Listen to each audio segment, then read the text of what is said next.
Hola, soy Lisbeth Cuevas, psicóloga, psicoterapeuta y bienvenidos a Claves para Sanar. Ustedes se preguntarán dónde están los foquitos, qué pasó, los sillones. Bueno, este es un espacio que hemos creado para poderte dar más información y te pueda sumar en el crecimiento de tu desarrollo personal justamente.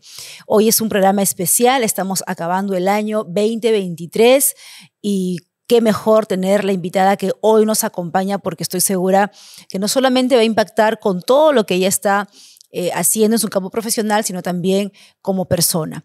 Estoy hablando de una periodista, experta en comunicación, la han visto mucho en televisión, en un canal en específico, básicamente, pero ha hecho muchas cosas que nos va a compartir. Ella es Fátima Saldonit. Bienvenida, Fátima, aquí a Claves para Sanar. Hola, Lisbeth. Un saludo especial para toda la gente que siempre te sigue y reconocer el gran aporte que estás haciendo a la sociedad, ¿no? Necesitamos sanarnos Muchísimo. Para mirar el futuro. Así es. Yo quiero empezar enseñándole a todos este librito que me trajiste. Tú eres importante. Un librito que lo he estado hojeando rapidito, pero muy práctico. Es para los niños, ¿verdad? Sí. Es para los niños, para poder trabajar justamente su amor propio.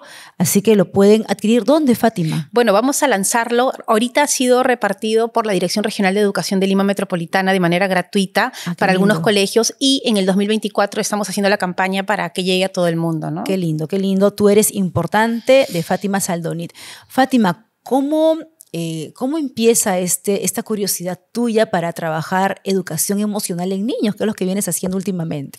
Bueno, desde siempre me preocupó el tema del maltrato infantil. O sea, es algo que desde muy pequeña yo veía en mi casa que siempre me trataban bien y cuando iba por la calle o iba a la casa de una amiga, la manera en que los trataban a mis compañeros siempre me sorprendía. Recuerdo mucho cuando tenía 6 años, había una amiguita mía que era adoptada. Me acuerdo su nombre, se llamaba Maitechu. Ella era adoptada y los padres eran muy duros con ella. Eran extranjeros, vivían en la esquina de la cuadra donde yo estaba y me sorprendía la manera en que le hablaban, en que la miraban, en que la obligaban a estar en la mesa sentada horas de horas hasta que acabe un plato de comida frío. Y en mi casa lo que yo veía era todo lo contrario. Mi mamá toda la vida fue muy afectiva, mi papá también, y me sorprendía. Y eso quedó en mí. Conforme fueron pasando los años, finalmente estudio comunicaciones y tengo que hacer la maestría y me pedían algún problema de la sociedad para que tenga alguna respuesta comunicacional. Y dije, es el momento. Quiero investigar por qué los padres, que supuestamente son los que más aman a sus hijos, los pueden llegar a maltratar. Obviamente la investigación no la pude hacer tan abierta y solamente hice maltrato físico y psicológico. Y cuando llegué a las estadísticas, simplemente me sobrecogí. O sea, primero en mi cabeza se rompieron todos los paradigmas de quiénes eran los maltratadores. Me enfrenté a que eran padres a veces comunes y corrientes como yo, que no tenían información y que eran víctimas de víctimas y que esta cadena venía repitiéndose.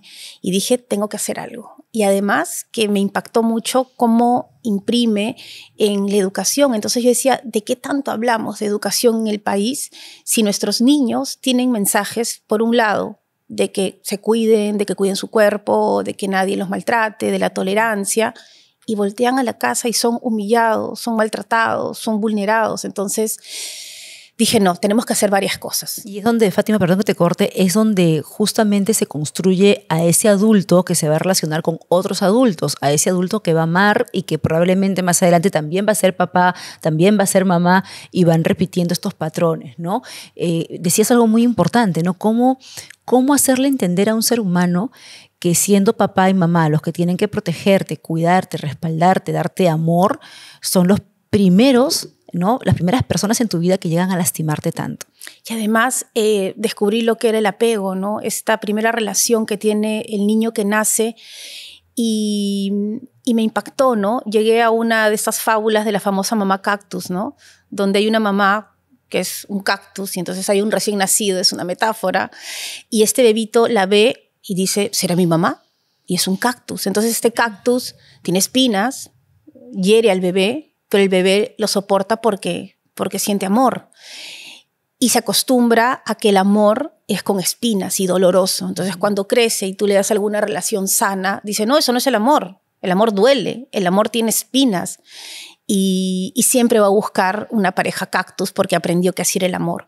Es lo mismo cuando hacemos estas campañas, por ejemplo, con la famosa violencia tanto contra los hombres y las mujeres en relaciones. Fueron niños que aprendieron que así era la manera de amar.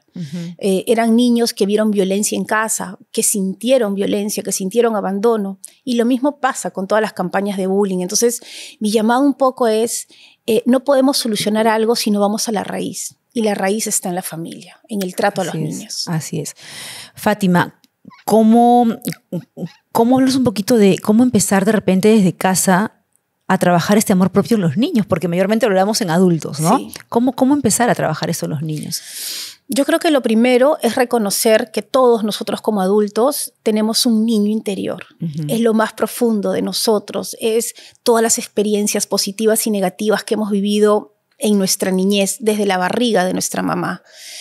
Y que por lo general conozco muy pocos casos que no tengan un niño interior con un poquito de daño. Siempre digo, los casos más complicados que podamos ver, obviamente tienen que tratarse con expertos, pero aquellos que son cosas que podemos manejar, creo que hay que empezar reconociendo cuál es el daño de nuestro niño interior. Y claro, yo tenía que empezar con mi experiencia, porque yo decía, claro, qué bonito hablar de los otros, pero pasó algo conmigo y yo me preguntaba por qué nunca podía parar y descansar. O sea, ¿por qué sentía tanto cargo de conciencia? Yo me levanto a las 6 de la mañana y me acuesto a las 12, tengo 2 hijos, tengo un esposo, trabajo, pero cada vez que yo paraba a echarme un rato en la cama a ver televisión, el cargo de conciencia me abrumaba. ¿Sentías culpa por descansar? Hasta ahora, cuando yo me voy a la playa y estoy en la arena, que estoy de vacaciones de toda mi vida, digo, ¿qué hago perdiendo el tiempo? Y cuando voy a la peluquería, por ejemplo, para mí empiezo a sentir angustia si es que esto demora mucho. Entonces comencé a preguntar, ¿qué está pasando conmigo? Y llegué a mi papá. Entonces me di cuenta que era así porque mi papá siempre me exigió mucho. O sea, he tenido una relación fantástica. Él murió hace 3 años y nos amábamos locamente y era el hombre más orgulloso de mí. Pero, por ejemplo, él nunca me dijo a mí, qué linda que eres. Porque no era su manera. Él nunca me dijo a mí, oye, tú vas a poder, ¿no? Entonces, más bien, cuando yo me sacaba un 16 era, ¡ay, un 16! O sea, por favor, ¿cómo te vas a equivocar en 4? Entonces yo estudiaba más y me sacaba un 19. Me decía, 19. Y cuando llegaba con un 20 me decía, cualquiera se puede sacar 20 en esto. Entonces, de niña, yo sentía que no era suficiente. ¿No? Cuando terminé de estudiar la carrera de periodismo, le dije, mira mi título. Me dijo, ya puedes poner tu puesto de periódicos. Además que él era muy bromista, pero iba afectándome. Cuando entré al canal donde trabajo, me dijo, sí, pero ¿quién te va a ver? ¿No? Claro. Y siempre bastante exigente. O sea, las vallas siempre altas para ti en este caso. Claro, nunca llegó un momento que me dijo, oye, has logrado lo que yo tanto quería de ti. Y finalmente, bueno, yo fui una de las periodistas que estuvo en la gira del Papa Francisco en el año 2018. Luego de esto me hicieron un reconocimiento y él fue y me tomaba fotos y grababa videos. Pero cuando mi jefe va y le dice, señor, lo felicito, él le dice, yo no sé por qué me están felicitando, yo no sé qué ha hecho ella, ¿no? Y yo una mujer grande, adulta, casada, y me di cuenta que ahí estaba el daño de mi niña interior. Hasta ahora pienso si es que él está orgulloso o no de mí. O sea, me encantaría, ¿no? Y yo sé que sí está orgulloso de mí, pero los constantes momentos en que yo no tuve lo que necesitaba de él, me afectó. Claro. Pero además entendí que él no fue así por malo, ni porque quería dañarme, sino que también tenía su historia y tenía un niño interior dañado. Y ese niño interior salía, porque el niño interior sale en los momentos que no debe salir, ¿no? Sí, o sea, es verdad. Yo siempre pongo este ejemplo cuando hago charlas sobre clima laboral. Una señora con un señor que son esposos o pareja, por ejemplo, él le dice, mi amor, en la tarde quiero que me traigas queso fresco porque vamos a tomar lunch. Muy bien, se va a trabajar y cuando regresa le dice, ¿y mi queso fresco? Y la esposa le dice, oh, me olvidé. Y él dice, claro, yo no te importo, no te interesa mi vida. Es un niño interior que está diciendo, mamá, ¿por qué no te has preocupado por mí? ¿Y qué pasa si ella también tiene un niño interior dañado? Empieza la pelea, ¿no? Y tú tienes a dos chiquitos peleándose. Entonces, es un poco entender que a veces estas reacciones desproporcionadas que tenemos, este rencor, la tristeza, la envidia, la rabia, porque ella y no yo, son niños interiores totalmente dañados, ¿no? Claro. Y qué importante lo que mencionas esto de tu papá, porque cuando he conversado con muchas personas aquí en Todos Sanamos, hay mucho cuidado cuando se habla de mamá y de papá, ¿no? Porque hay como sentimientos encontrados. Sé que mi padre o mi madre me pudo haber dañado, pero también quiero y amo a mi madre y a mi padre, ¿no? Y claro, es válido. Y a veces las personas piensan que hablar o expresar estos errores inconscientes de nuestros padres es sentarnos a juzgarlos, a criticarlos, y no es así. O sea, no es que si yo me siento a analizar estas evidencias o situaciones que tú mencionas, hablar de los errores de mi padre para conmigo o de mi madre para conmigo es juzgarla o juzgar. No es así. Es simplemente empezar a descubrirme, ¿no? Empezar a entenderme. ¿Por qué construí estas creencias, ¿no? ¿Por qué construí estos conceptos? ¿Por qué me manejo de esa manera hoy en día en varios ámbitos de mi vida? ¿No? Lo que tú mencionabas, ¿por qué siento esta necesidad de ser algo y siempre estar ocupada, ¿no? Entonces es bueno en esos momentos mirar atrás y decir, ok, voy a mirar atrás no para juzgar, no para criticar, sino para poder comprenderme, entenderme y aceptar, que es la parte que más duele, la aceptación, ¿no? Para poder llegar al perdón, porque ese es el eslabón final de todo este proceso. Entonces, mucha gente creo que podría hacer este ejercicio, ¿no? De ver estas fallas, porque no hay madre perfecta, no hay padre perfecto, y una como madre también se está equivocando en estos momentos, ¿no? Por más que tengamos los conocimientos, pues nos vamos a equivocar también, para poder empezar a sanar, Sí. ¿no? Ahora, al margen del amor, la admiración y todo lo bueno y sano que hayas podido tener con papá, como tú mencionas, pero también es importante eso, ¿no? Que él trae esa misma dinámica. Normalizamos lo que aprendimos, o sea, somos seres de aprendizajes y vamos repitiendo de generación en generación, pero creo que iba a llegar un momento en que una de esas generaciones diga, oh, ahí nomás, alto, de repente nos toca a nosotros que estamos en todo un mundo de cambios y ya no quiero repetir esto. O sea, yo no voy a repetir esto que mi padre o mi madre hizo conmigo. Y yo estoy segura que tu papá, algo importantísimo, Fátima, es que en esa época, en ese entonces, muchos padres utilizaban una motivación medio extraña, ¿no? Ellos pensaban que voy a motivar a mis hijos, voy a hacerlos que reaccionen comparándolos, exigiéndoles demasiado, ¿no? Porque muchos papás dicen, bueno, es que yo sí la comparo con su hermana o con su prima o con la vecina para que se dé cuenta que ella puede o que él puede, ¿no? Yo jamás voy a hacer esto para dañarla o dañarlo, si no la estoy motivando. Uh-huh. Claro, pero esa motivación de esa época hoy en día se convierte en un daño emocional a los hijos, ¿no? Entonces quizás tu papá daba estos mensajes no solamente por aprendizaje, no solamente por la historia que él traía, sino también porque se normalizó este tipo de motivación media extraña. Sí, y a los padres, como tú lo dices, no hay que juzgarlos, hay que agradecerles porque nos han dado la vida. Yo ahora temprano que me desperté, siempre tengo la foto de mi mamá y mi papá, y había un día maravilloso, con sol, y escuchaba a los pajaritos y les decía, gracias por permitirme vivir, gracias por permitirme disfrutar de esto tan bonito que estoy viendo, ¿no? La simpleza de las cosas del día a día.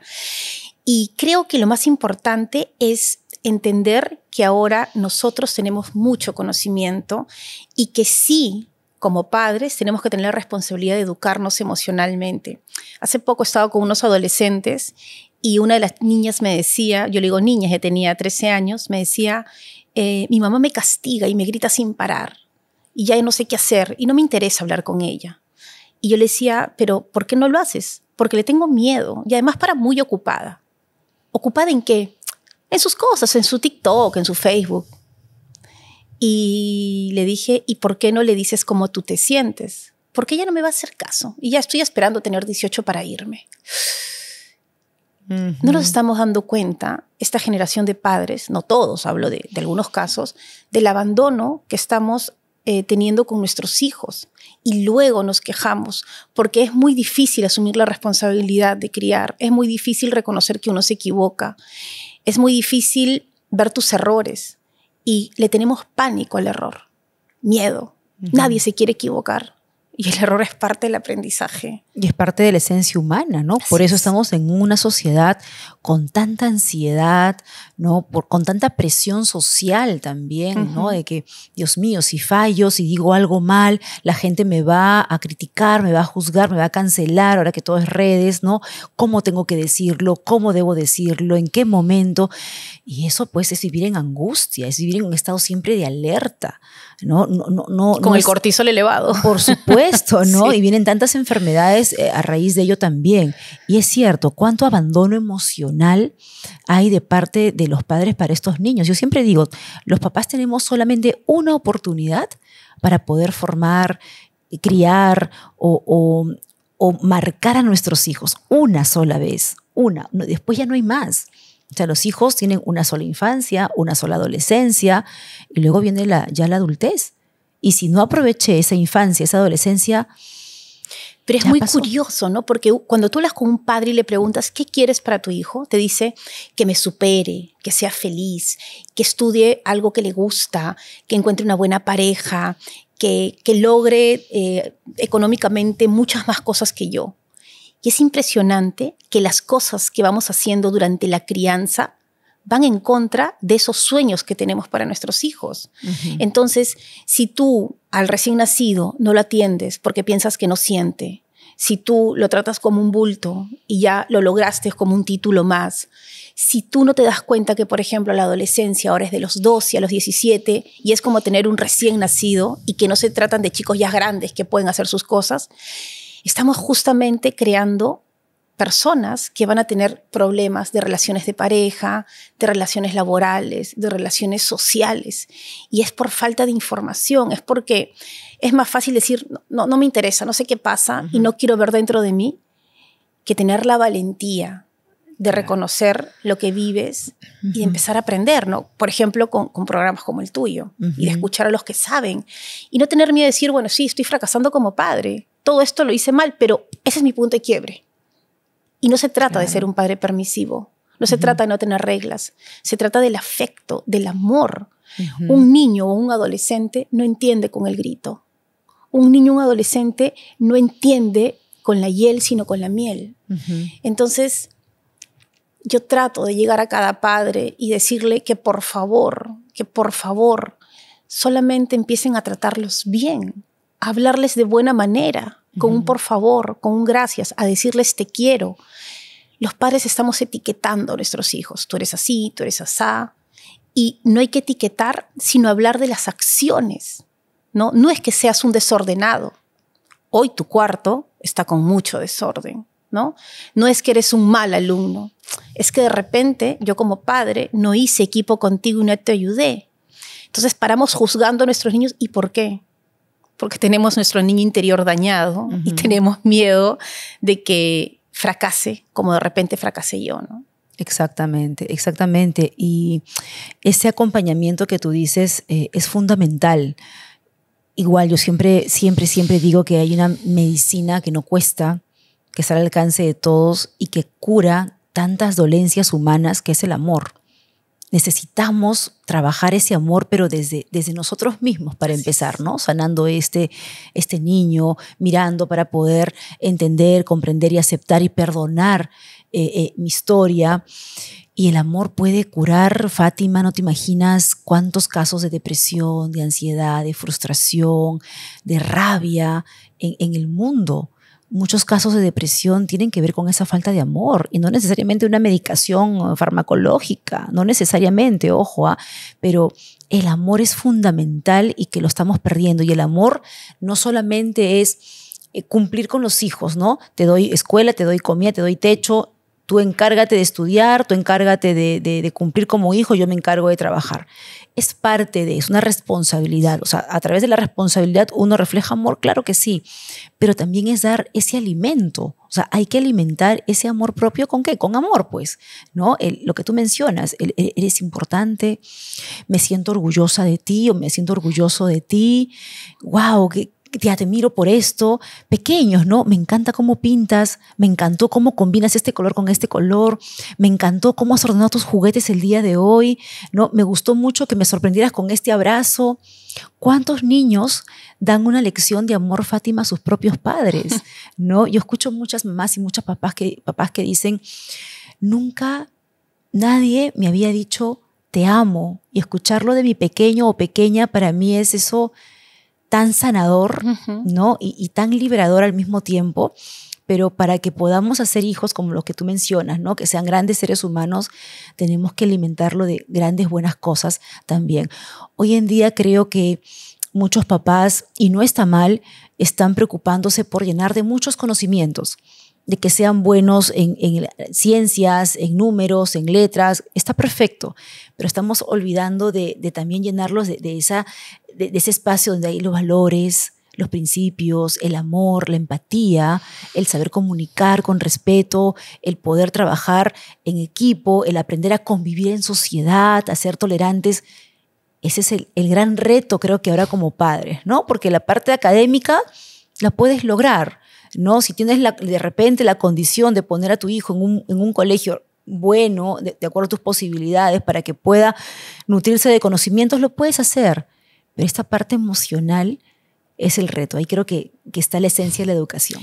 Y además los hijos no necesitan de nosotros que primero seamos buenos padres. Necesitan ver que somos buenos esposos o pareja. Sí. Entonces, a veces nos dedicamos a los hijos, pero el trato con mi pareja es muy duro, es muy agresivo, es de crítica. Y el niño siempre tiene miedo, por ejemplo, cuando escucha a los padres discutir, piensa que va a tener que decidir por alguno de ellos. Entonces, es también empezar a sanar para tener buenas relaciones, ¿no? Y entender que los niños necesitan afecto, o sea, que los beses, que los abraces, ¿no? Tanto de la madre como del padre. Sin importar que de repente hay una separación de por medio, ¿no? Pero yo veo a veces, y también lo verás tú, en el centro comercial el niño y la mamá o el papá con el celular, ¿no? Y en un restaurante, Fátima, tú entras y las mesas están cada quien con su aparato, ¿no? Y el niño, justamente, y el adolescente necesita de esos momentos para entablar comunicación. O sea, ¿qué pasa con la comunicación? En el tema de los adolescentes hay una comunicación que es cuando el adolescente te quiere contar algo. Y por lo general te lo quiere contar en el momento en que tú no puedes. O sea, cuando estás llegando a dejarlo al colegio, comienza. Mamá, ¿sabes qué? O papá. ¿Y tú qué haces? Por favor, ya baja. Y cortaste la comunicación. Claro. Porque el adolescente siempre te va a buscar para hablar en los momentos menos esperados.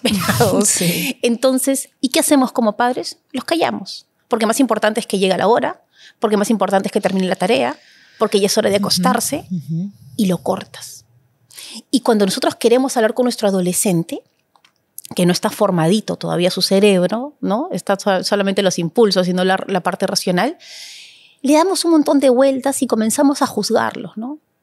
Y al adolescente hay que decirle las cosas concretas, rápidas y efectivas, ¿no? Sí. Pero hay una tercera manera de comunicarnos con ellos, que es cuando salimos en el carro, en el bus, en la combi, cuando estamos almorzando, comiendo, donde cometemos el gran error de hacerle las preguntas trascendentales de la vida, cuando debemos de hablar de cosas superficiales para conocernos más. Claro. ¿No? ¿Qué te gusta? Oye, ¿qué te pasó hoy día en el colegio? Oye, te cuento que a mí en el trabajo tal cosa. Oye, ¿y qué escuchas? ¿Ah? Porque siempre te veo en el Spotify. Pero cometemos el error de, ¿ya hiciste la tarea? ¿Y qué vas a hacer mañana? Y el adolescente está comiendo, ¿no? Y lo mismo hacemos con los niños. O sea, a los niños los tratamos como si fueran nuestros paquetitos. A bañarse, a sentarse, a estudiar, a peinarse. Y el niño puede estar jugando y no nos interesa. Lo sacamos. Y yo me pregunto, ¿qué pasaría si ahorita vienen nuestras mamás y me dicen, ya salgan de acá? Salgan, tienen que ir a cocinar a sus hijos. oye, un ratito, deja que terminemos el programa y vamos a cumplir, ¿no? Entonces, creo que hay que entender que la comunicación es fundamental para entendernos y no nos estamos comunicando. No nos estamos comunicando correctamente. Fátima, nos habías comentado hace un momento que para entrar en este mundo tan maravilloso que has entrado, empezaste mirándote, mirando tu niña interior, ¿verdad?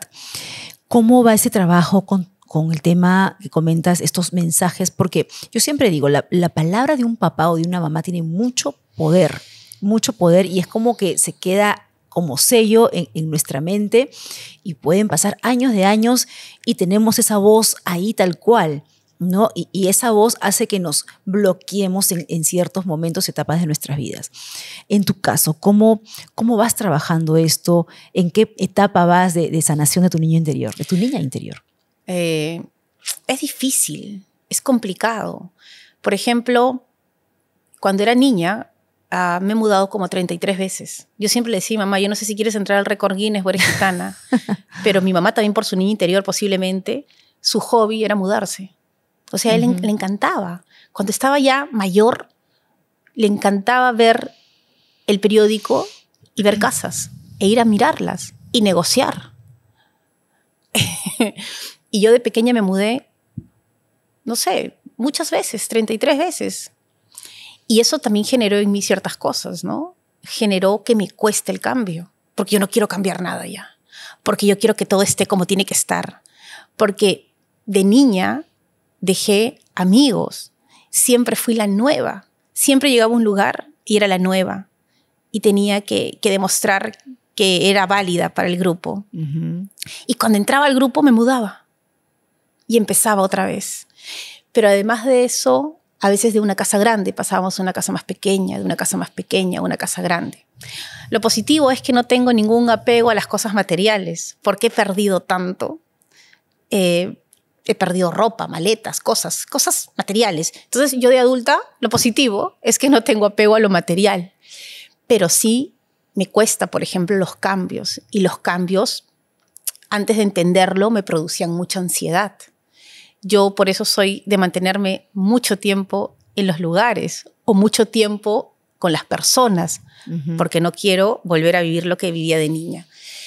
Y yo creo que lo que más me motiva a ir reconociendo todas las experiencias negativas que fueron para mí son mis hijos, ¿no?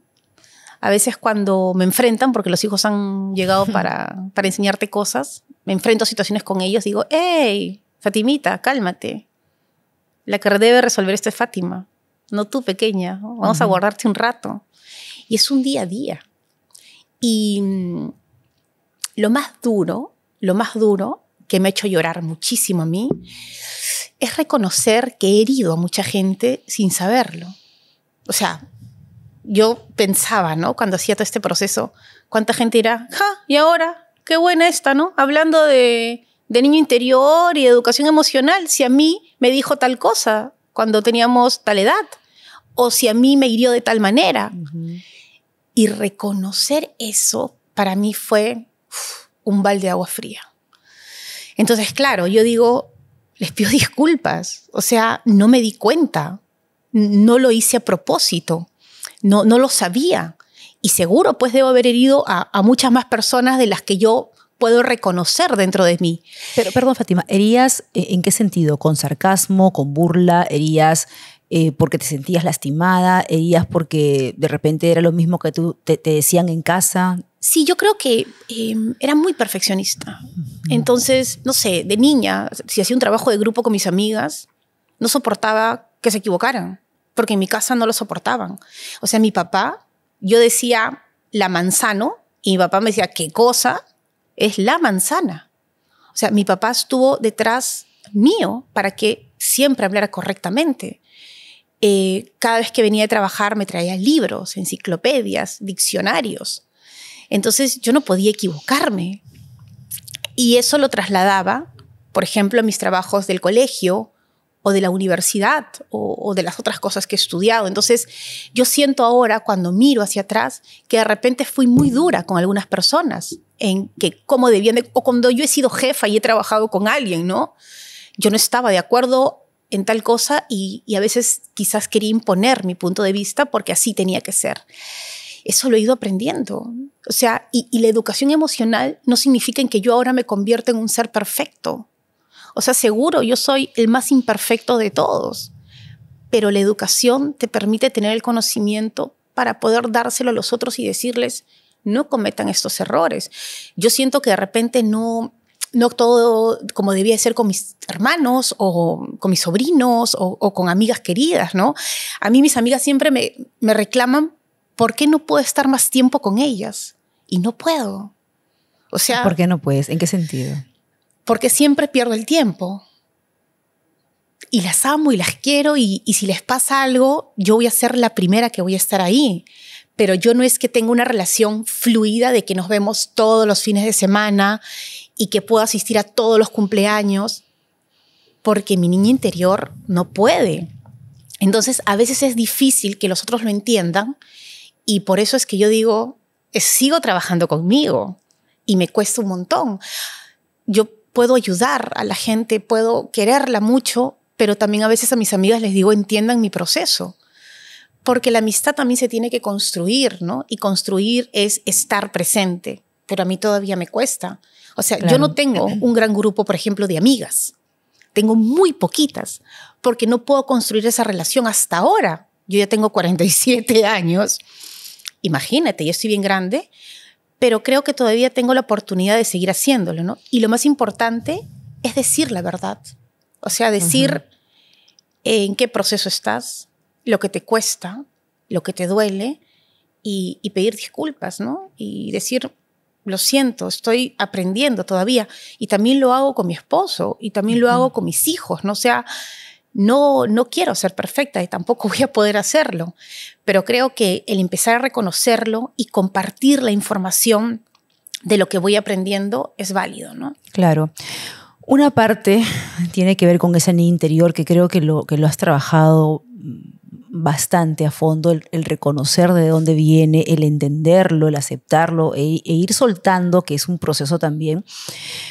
Pero ahora te escuchaba de este perfeccionismo, de esta sobreexigencia que tienes contigo misma, esto de que estás en un salón de belleza y sientes que pierdes el tiempo, esto de estar tomándote un café con una amiga y decir, ya, sabes que me tengo que ir. O sea, esto lleva a una creencia que creo que también puedes entrar a trabajarlo, Fátima, que es asociar el hacer, el producir con la validación. Claro. ¿No? O sea, el sentir que tienes que hacer algo siempre para sentirte validada. El sentir que tienes que producir siempre para poder tú misma darte cuenta, al margen de los demás, que eso viene en segunda instancia, pero en primera instancia es que tú misma te des cuenta de que, oye, hoy día he hecho esto, genial, soy valiosa, soy importante, he dejado algo para poder demostrarte que eres valiosa. Que lo puedes hacer por muchos años quizás, porque uno cuando es joven tiene más vitalidad, pero llega un momento en el cual te vas creciendo, vas evolucionando, vas acercándote a otras etapas de tu vida y todo esto de ir produciendo y haciendo va llegando a una etapa en la cual ya te vas desgastando. Claro. ¿No? Emocionalmente sobre todo y te llegas, la primera señal es eso, de darte cuenta y decir, ¿por qué no puedo de repente disfrutar de una conversación con una amiga? ¿Por qué no me regalo estas 2-3 horas que demora un salón de belleza en disfrutarlo y desconectarme? Entonces, esos espacios es que sería interesante que lo puedas disfrutar. ¿Cómo? Yo siempre trabajo esto en terapia, te lo regalo para que lo puedas de repente practicar. Tenemos que darle al cerebro nueva información. Pero para poder plasmar nueva información en nuestra cabecita, es importante también el escuchar. No solamente es, ok, sé que tengo que hacer esto, pero el escuchar constantemente algo ayuda a ir reconstruyendo creencias. El que tú te puedas grabar en tu celular y hablarte y decirte en un momento que puedas, ¿no? Que estés tranquila. Ok, Fátima, estás en estos momentos en el salón de belleza, es tu momento, regálate estas 3 horas o 4 que te puedes demorar, olvídate del resto es tu momento, va a pasar que te vas a desesperar, no pasa nada, tranquila, ¿de acuerdo?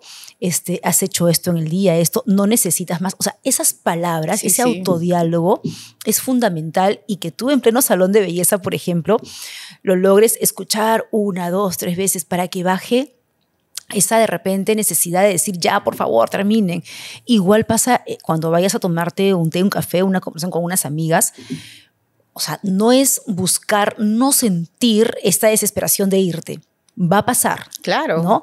Pero de repente puedes hacer un alto e irte al baño un ratito y escuchar estos audios que ya están en tu teléfono. O sea, usemos también esto para terapiarnos, ¿no? Claro, claro. Y poder agarrar y decir tú misma, a ver, Fátima, tranquila, estás con tus amigas, disfruta este par de horas, no pasa nada, ¿no? Te ayuda a poder hacer esta transformación que quieres en tu vida. No solamente es decir, quiero transformarme, sino que tienes que hacer, y esto es parte del hacer. No está mal que compartas, ríete, desconéctate de tu rutina, ya cumpliste, estás casi al final del día, entonces disfrútalo y escucharlo y salir renovada. Entonces, Sí. eso ayuda un poco a que tus creencias que vienen de años, porque esto es de años, empiecen a removerse, empiecen a decir, uy, ¿qué está pasando aquí? ¿No? Me están dando nueva información. Y es natural que como seres humanos, que estas creencias arraigadas de años quieran seguir arraigándose a nuestra mente, ¿no? Pero hay que darle todos los días nueva información, repetir algo hace que ese algo se convierta en algo que es un hábito, ¿no? Sí, cuando yo descubrí que el cerebro era plástico y que uno puede transformar, empecé también el trabajo conmigo, ¿no? Ahora puedo hacer cosas, ahora yo me puedo ir de compras y sí me puedo sentar ahora a tomar un café, pero fue duro, ¿no? O sea, porque siempre te va a quedar un poco, ¿no? Entonces creo que es importante primero aceptar la situación y sin miedo, porque a veces uno tiene mucho pánico cuando se empieza a ver en el espejo. Claro. Y no está mal ni verse, ni reconocer, ni empezar a trabajarlo, ¿no?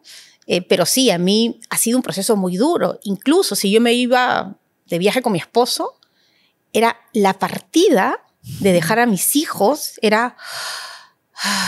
Y hasta ahora es algo que me cuesta, por ejemplo, ¿no? O sea, pero es como ir al gimnasio, es día a día, ¿no? O sea, yo me levanto y creo que lo que me ha ayudado mucho a mí es mi actitud positiva y mi alegría de vivir. O sea, nunca me ha pasado que no tenga la alegría de vivir ni que vea las cosas con positivismo, ¿no? O sea, siempre veo las cosas muy positivas, siempre estoy muy feliz de vivir el día, o sea, amo la vida.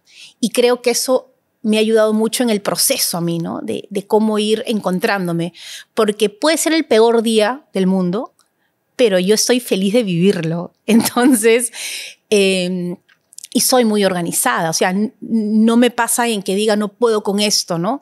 Sí, porque me organizo mucho y cada vez le pongo más momentos de relax y de diversión a esta agenda mía, ¿no? Claro. Pero sí cuento mi historia y creo que es la primera vez que lo hago, o sea, no en mi ámbito privado, para que los otros puedan también reconocer algunas de esas cosas en ellos, que yo las vivo, y empezar a sanar, ¿no? Que esa es la idea, porque al final sanas tú, sana tu familia y vamos sanando como sociedad, ¿no? Claro, y no tenerle miedo al error, ¿no? O sea, desde que ya nos vemos en el espejo, como tú mencionas, y mirarnos y admirarnos por un buen tiempo, vernos como seres que vamos a fallar siempre, pero las fallas no nos definen. Así ¿no? es. Los errores no nos definen. Los errores nos permiten darnos cuenta en qué aspectos tengo que todavía ir mejorando. Claro, da cólera, da rabia, frustra y dices, ay, ¿por qué? ¿No? Pero es parte de... Pero es increíble, cuando hago esta investigación sobre el maltrato infantil, la mayoría de casos de maltrato a los niños chiquitos, se daban de la madre o del padre, pero el índice marca que las madres son las que más maltratan increíblemente, porque el niño se equivoca. Entonces, cuando hay un niño que se demora en amarrarse los pasadores, la madre lo grita y le dice, eres un inútil. Cuando el niño está para salir del colegio, que los despiertan además a gritos a los chicos, ¿no? Y eso ya eleva el cortisol y los altera y los estresa durante todo el día y se derrama la leche en el polo, le cae una jalada de pelos o una zamaqueada, porque claro, la mamá dice, es el único polo que planché y el otro está lavándose. ¿Y ahora qué hago yo? Y voy a llegar tarde al trabajo. Educación emocional. A los niños los llevan caminando al colegio, arrastrándolos. Y es un chiquito que de repente está aprendiendo recién a caminar. Y cuando llega al aula, la mayoría, el aula piensa, el sistema educativo, que ese niño a las 8 de la mañana está muy bien, porque ha dormido sus 9 horas, ha tomado desayuno, y no se dan cuenta que ese niño está con el cortisol elevado. Y les ponemos en el aula los cursos más duros, matemática, comunicación. Entonces, mi llamado también es para que los colegios comiencen a trabajar estas primeras horas en darles oxitocina, ¿no? En darles este hormona de la felicidad a través de diversas actividades. Pero el otro lado también que hay que cuidar son los docentes.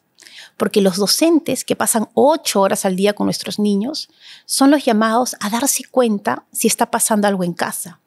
No solamente hay que hablar de la neurodiversidad, de los cerebros distintos, sino también de cómo son las dinámicas de la casa. ¿Qué pasa ese niño?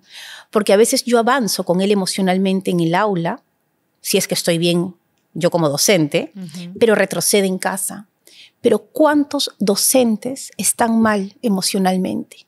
¿Cuántos docentes han tenido malos apegos de niños? Y aunque no creamos, se la agarran con sus estudiantes. Claro, o de repente vienen ese día con un problema en casa, X, y tienen que tratar con chicos, con niños, adolescentes, ¿no? Y mira, hace poco hemos estado... existe un programa muy interesante, Creer, que dirige Rocío Chirinos, sobre educación emocional para docentes, en el cual soy parte, y vino una española maravillosa, Carmen García de Leanis. Ella es experta en educación emocional en España, y vino a dar unas charlas a los docentes. Y les preguntaba a los docentes, ¿alguno de ustedes tiene un niño que lo saca de quicio? Todas levantaban la mano, ¿no? Entonces, lo que está pasando es que, como tenemos docentes que tienen un niño interior dañado, se ponen pico a pico con un niño de primaria, ¿no? De pronto reaccionan mal y le jalan el pelo o le levantan la voz o se descontrolan en el aula, y el niño que ve al docente, que es la autoridad y que lo quieren y lo aprecian, comienzan a tener problemas emocionales por el docente. Sí. Entonces, esto también es un llamado para empezar a trabajar en las escuelas con la educación emocional y mental de nuestros docentes. Totalmente de acuerdo. Mira, cuando yo voy a muchos colegios a trabajar lo mismo, encuentro algo muy peculiar también, y creo que se está dejando un poquito de lado, y que es atender a los docentes que están a punto de jubilarse. También. ¿No? O sea, docentes que de repente en sus primeros años han sido pues excelentes en todo sentido, pero que ya son personas que están en avanzada edad, que no todos, pero que algunos traen sus propias frustraciones, la no aceptación de que de repente están a punto de dejar de trabajar, esa tristeza que se puede convertir en rabia, en frustración, la poca paciencia que pueden tener, la poca tolerancia. O sea, cómo yo ayudo a ese docente, ¿no?, a que estos últimos 5 años de su vida como docente pues sean los mejores, porque eso va a plasmar también en los alumnos, claro, que es fundamental. O sea, yo creo que debemos separar a este grupo de docentes para darle atención fundamental. Acogerlos, ¿no? Claro, darles recursos para poder justamente seguir formando chicos saludables. Fátima, hay muchas herramientas que nos estás compartiendo, y ahora me gustaría que ya vayamos al cómo, ¿no? Al cómo hacerlo en base a esta investigación que has hecho, en base a lo que tú has aprendido de ir sanando, para que la gente lo pueda también aplicar y pueda sumar en la vida y en el desarrollo de la educación emocional de sus hijos. ¿Te parece si vamos a Premium? Sí, claro que sí. ¿Sí? Claro Ok, que sí. Vámonos entonces a Premium, pero antes agradecer a Fátima y dedicarles a todos ustedes que tengan pues un venturoso y mejor, feliz de repente también, pero yo digo siempre un mejor año 2024, siempre con la expectativa de mejorar. de buscar no la perfección, que lo hablábamos justo con Fátima, sino que mirar que este año que viene van a haber cosas que nos desagraden, vamos a cometer de repente, sí, más errores, pero que esas cosas o momentos desagradables y errores no nos detengan en el crecimiento y en la lucha de cumplir tantos objetivos que tenemos como seres humanos. Muchas bendiciones y muchas buenas vibras para todos ustedes. Feliz año 2024. Vámonos a Premium.